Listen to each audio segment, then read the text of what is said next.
আসসালামু আলাইকুম। আজকে মাদেরকে নিয়ে কিছু কথা বলি।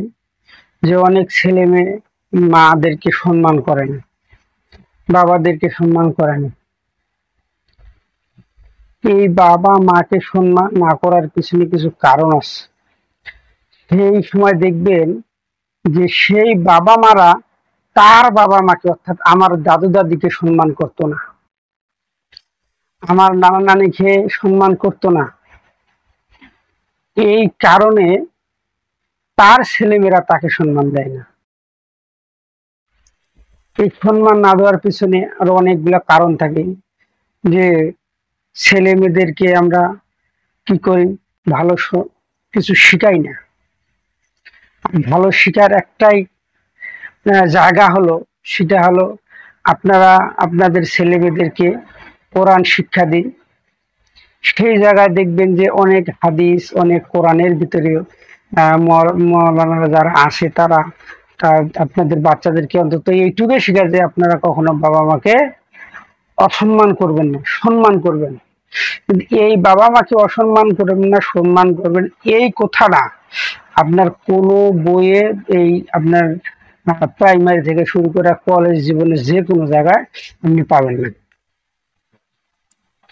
তারা বিদেশি কালচার নিয়ে লেখাপড়া করায়, সবকিছু বিদেশি যারা কিভাবে কি করবে ওটাও পড়তে হবে, ঠিক আছে, কিন্তু এই সম্মানের জায়গাটা আপনার ওই সমস্ত বই পুস্তকে নাই।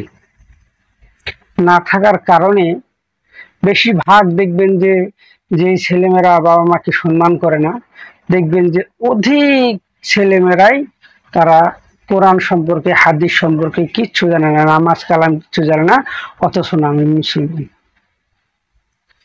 অথচ নামে মুসলমান, সে নামাজ পড়তে জানে না, উজু করতে জানে না, আল্লাহর ইবাদত করতে জানে না।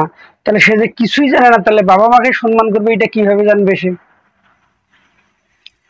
অবশ্যই তার এটাও জানা, কারণ যে আল্লাহ পাক তাকে সৃষ্টি করেছেন তার উজু করে নামাজ পড়বে সেটুকু জানে না, তাহলে সেই মানুষটা কিভাবে তার বাবা মাকে সম্মান করতে হয় সেটা কি জানবে? কখনোই জানবে না। তাই আমরা আমাদের নিজ নিজ দায়িত্বে আমাদের যে ছেলে মেয়ে যারা আছে, তাদেরকে আমরা সবকিছুই লেখাপড়া করাবো, তার মাঝখানে অবশ্যই তাকে কোরআন শিক্ষা দেওয়াবো। সেখান থেকে সে ভালো কিছু শিখে বাপ মাকে অন্তত সম্মান করবে, বাবা মা বৃদ্ধ হলে তাকে লালন পালন করবে। যেমন ছোটবেলায় আমাদেরকে বাবা মা লালন পালন করেছে, হ্যাঁ, বাবা মা বৃদ্ধ হলে আমরা যেমন সেইভাবে আমাদের বাবা মাকে লালন পালন করি। সেই শিক্ষা যদি সে মাদ্রাসা থেকে পায়, সে হাদিস থেকে পায়, সে কোরআন থেকে পায়, সেই ব্যবস্থাটা আমরা করে দেব। তাই আশা করি আমাদের ছেলে মেয়ে যারাই আসে তাদেরকে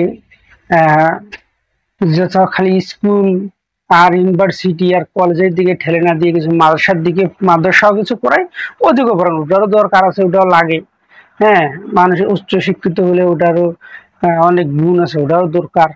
তার মধ্যেও আপনারা কোরআন শিক্ষা দিলে অন্তত বাবা মা অন্তত আপনারা শেষ বয়সে এসে ভালো থাকবে।